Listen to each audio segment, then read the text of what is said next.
Fala galera, tudo bem com vocês?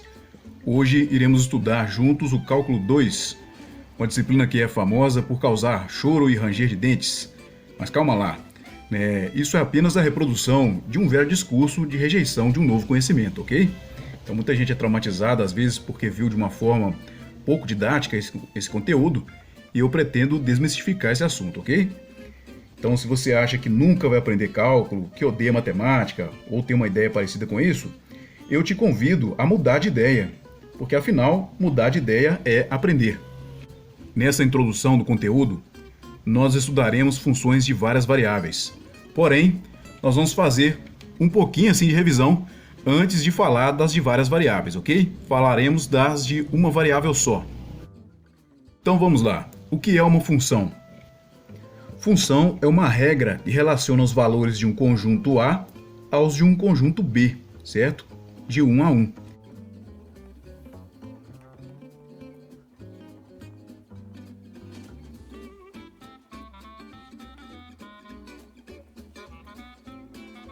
Então, para cada elemento do conjunto A, certo? Eu posso escrever o seguinte, ó.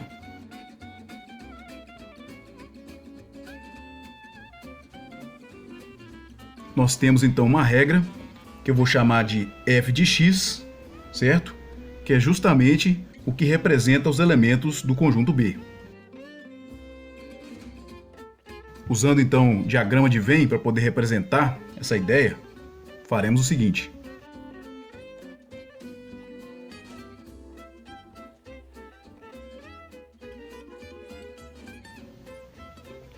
Então esse aqui é o conjunto A e esse aqui é o conjunto B.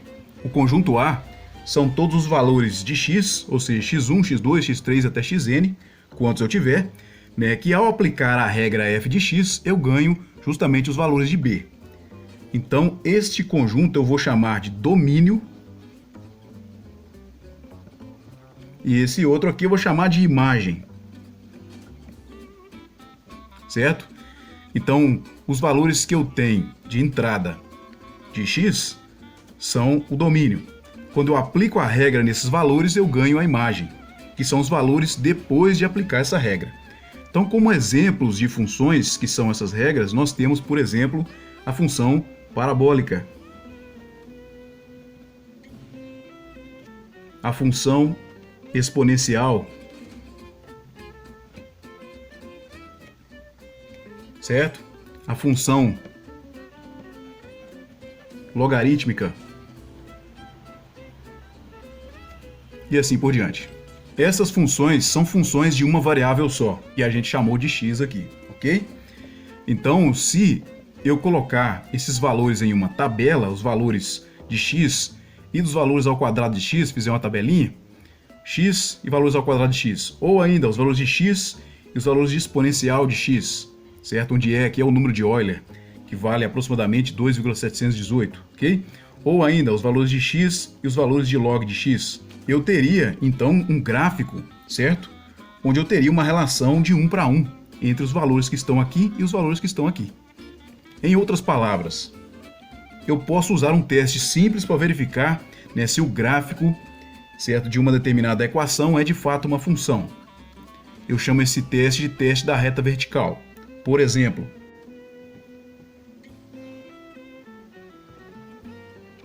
dado uma função com esse comportamento aqui, ó, se eu traçar uma reta vertical, ao traçar uma reta vertical, eu só terei um valor sendo atingido em qualquer ponto que eu fizer essa reta, ok? Então isso aqui é uma função, beleza? Mas há situações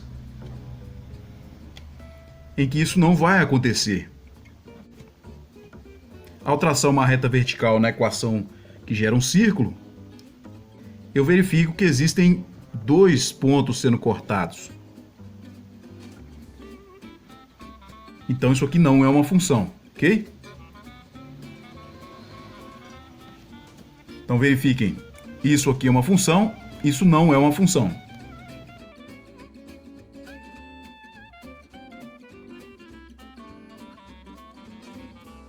Então eu posso ter equações que não são funções, né? Por exemplo, a equação, né, que gera esse gráfico aqui, que é a equação de um círculo, ok? Que nós veremos adiante.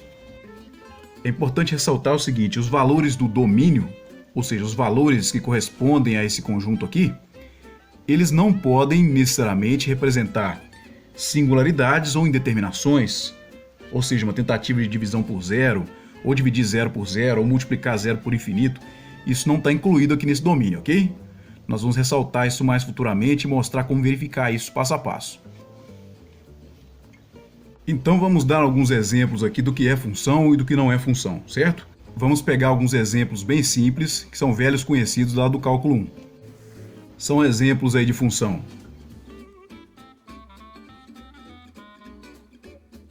A função seno,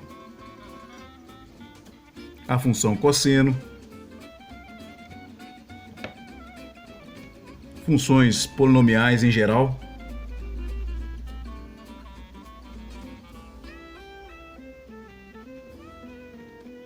não são funções, mas são equações.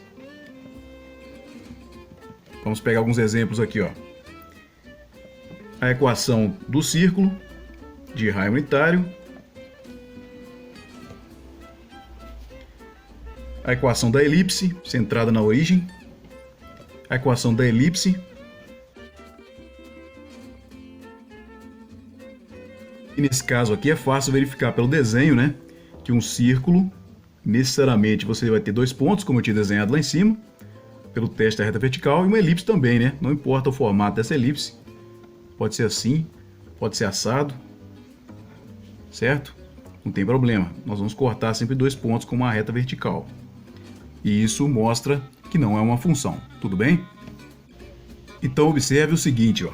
Essas funções, assim como as outras que eu tinha dado como exemplo, né, eu obtenho apenas um valor da imagem, que é o f de x. Então o nosso f de x aqui é o y. Enquanto aqui, onde não é função, esse caso não é função e esse também não, o valor de y pode conter raízes, certo? No caso aqui possui raízes diferentes.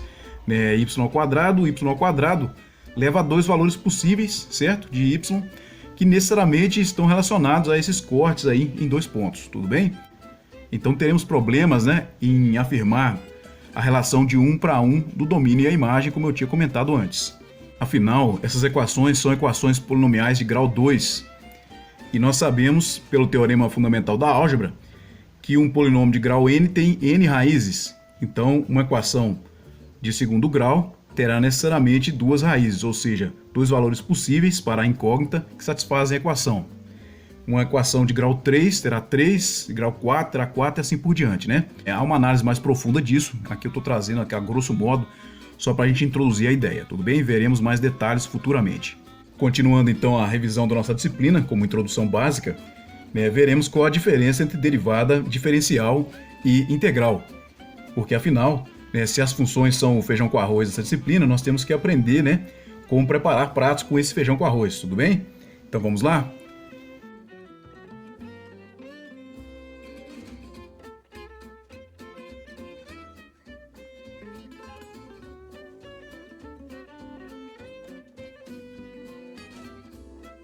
Então vamos relembrar primeiro aqui o que é a derivada de uma função, por meio da sua definição por limite.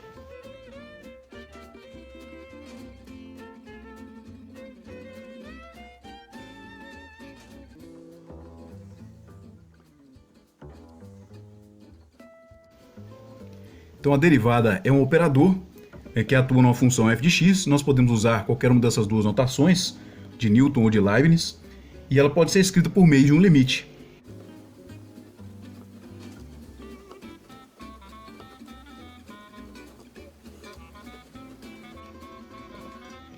Então, ao operar uma função e derivá-la, eu estarei, no fim das contas, implicitamente resolvendo um limite tipo esse aqui.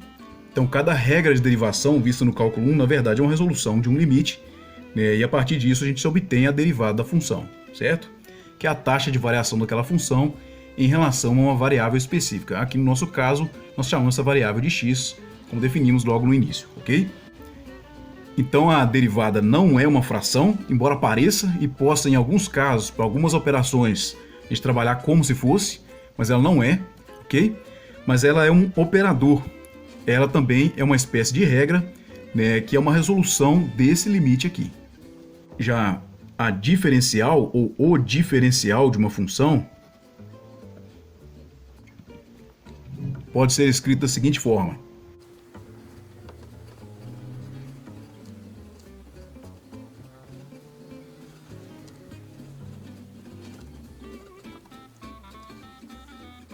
Que nada mais é que a resolução da regra que nós já conhecemos para a derivada, certo? Só que no final você multiplica um dx, certo? Você usa a regra de derivação ou ainda aplica o limite, tal como foi visto no cálculo 1, e a partir disso multiplica-se um dx no final. Então a forma de operar é bastante simples. Então cuidado para não confundir a derivada com o diferencial, certo? A derivação e a diferenciação possuem as mesmas regras, mas visualmente elas têm uma pequena diferença, que é onde esse dx aparece, certo? Para uma função de uma variável só. Eles têm interpretações distintas também. O diferencial de f de x nada mais é do que uma pequena diferença dessa função f de x, entre dois pontos, certo? Associada, inclusive, a esse ΔX tendendo a zero. Agora, a derivada é esse limite aqui, por definição mesmo. Então, quando você desenha um gráfico, tipo esse aqui, ó,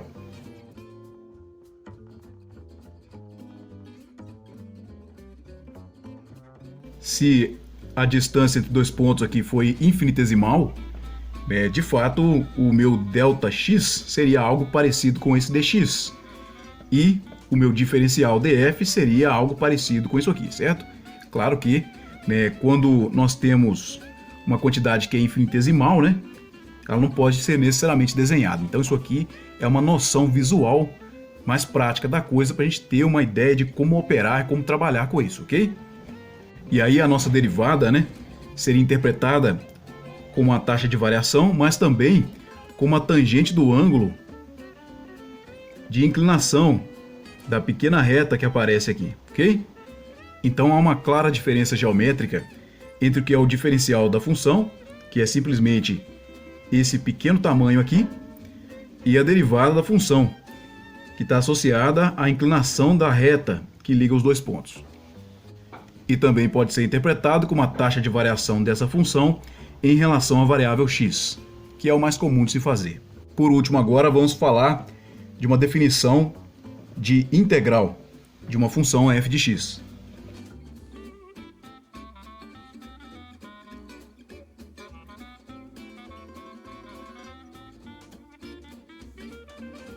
A integral de uma função f de x pode ser escrita como um limite também.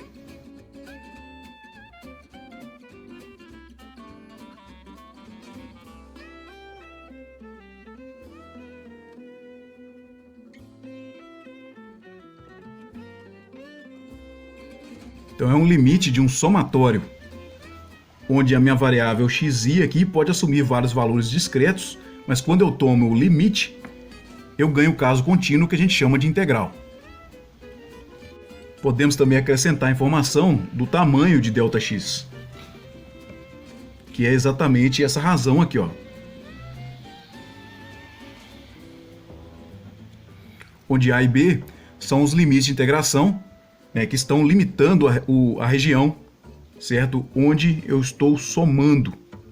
E daí, pelo teorema fundamental do cálculo, eu posso escrever que o resultado dessa integração nada mais é que uma função que nós chamamos de antiderivada nestes pontos chamados de limites de integração superior e inferior, respectivamente.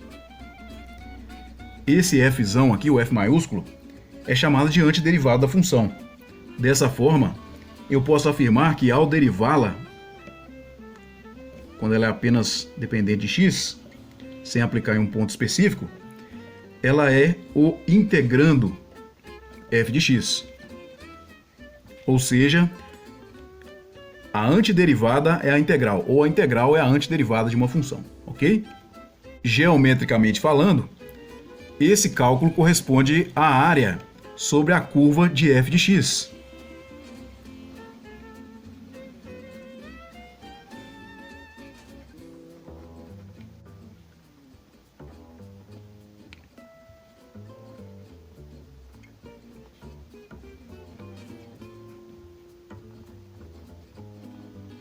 Então, dado uma função qualquer f de x, como a curva, a área que está abaixo dela, limitado pelos valores a e b aqui, é o resultado daquela integral lá em cima, ok? Como nós vamos usar bastante esse resultado, principalmente mais no final da disciplina, eu vou escrever isso de uma vez aqui, ó. A área sobre a curva, certo?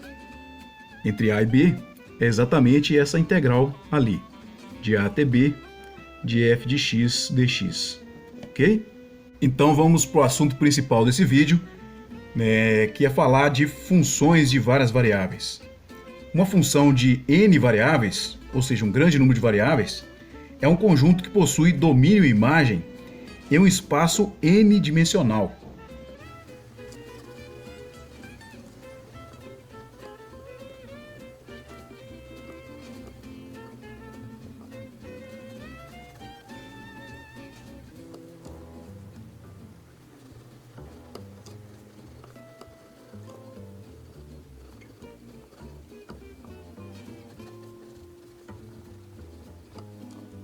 Nesse caso, então, o domínio de uma função de n variáveis é o conjunto de pontos no Rn.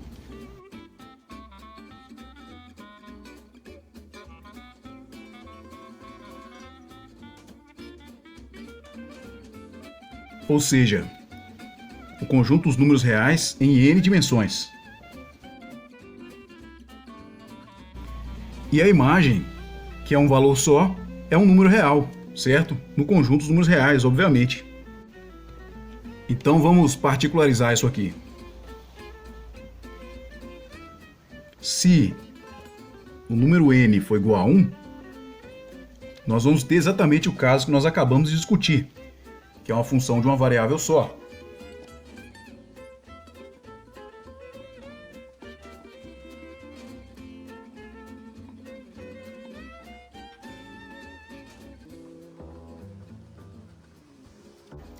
Então, nesse caso, nós temos uma variável independente, que nós chamamos de x, e uma dependente, que nós chamamos de y, que é o f de x, ok?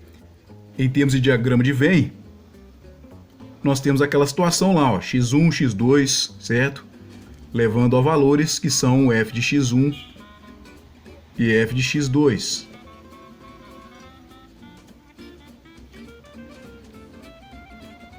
Certo? Aqui é o domínio, aqui é a imagem. No caso de n igual a 2, ou seja, eu terei agora duas variáveis, como que fica isso? Vamos lá então.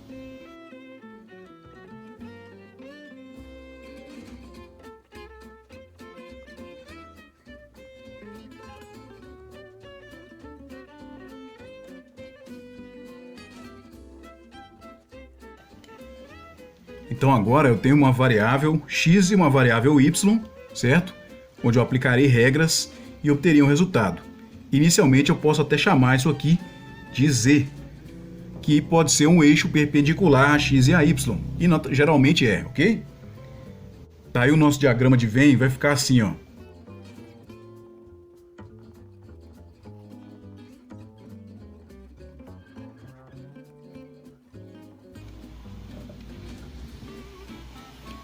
Então a nossa regra agora se aplica a alguns pontos, né, que dependem de duas variáveis, x1 y1, x2 y2, né, isso leva a um f de x1 e y1 e um f de x2 e y2. Enquanto o gráfico da função que nós vimos antes nos dava uma curva, certo? Agora nós teremos uma superfície. Nós podemos ter um outro exemplo que é o paraboloide, que é uma superfície assim, ó.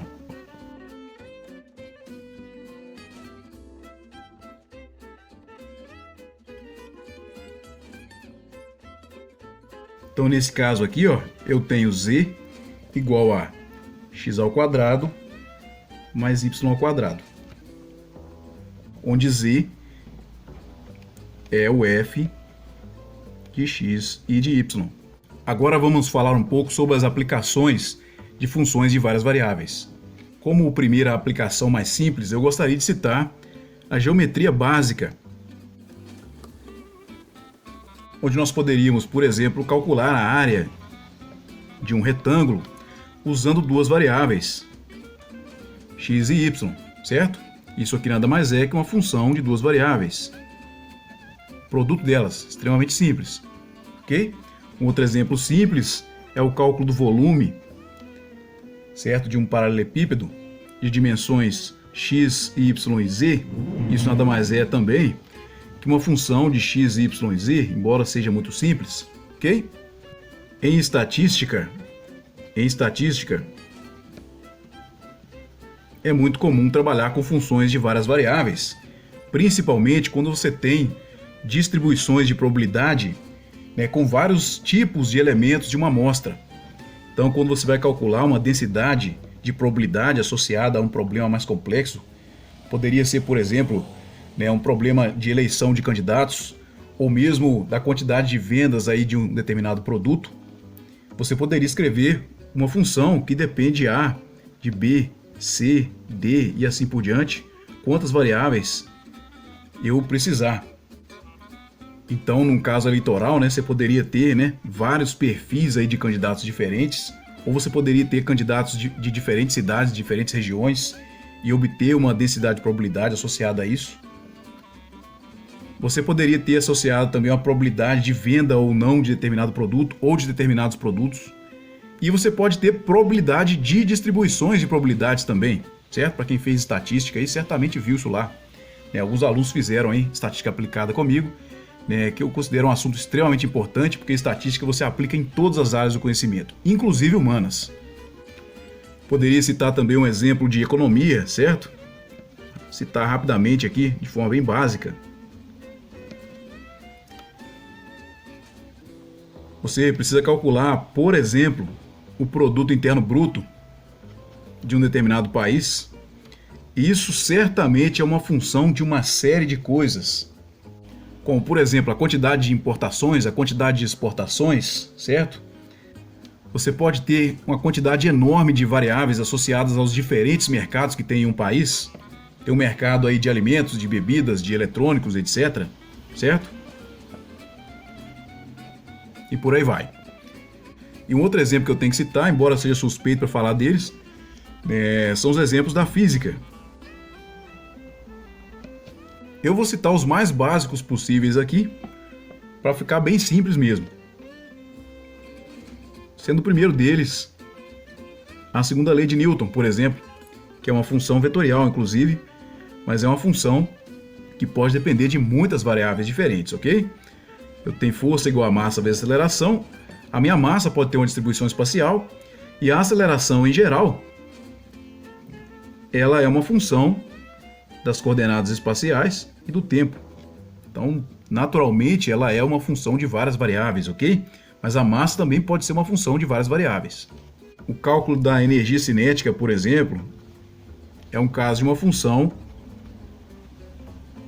de duas variáveis também, certo? Onde a velocidade aqui pode depender também de x, y, z e t.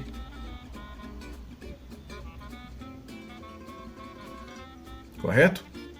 Eu poderia citar inúmeras outras aplicações mais complexas aqui, mas não é meu objetivo.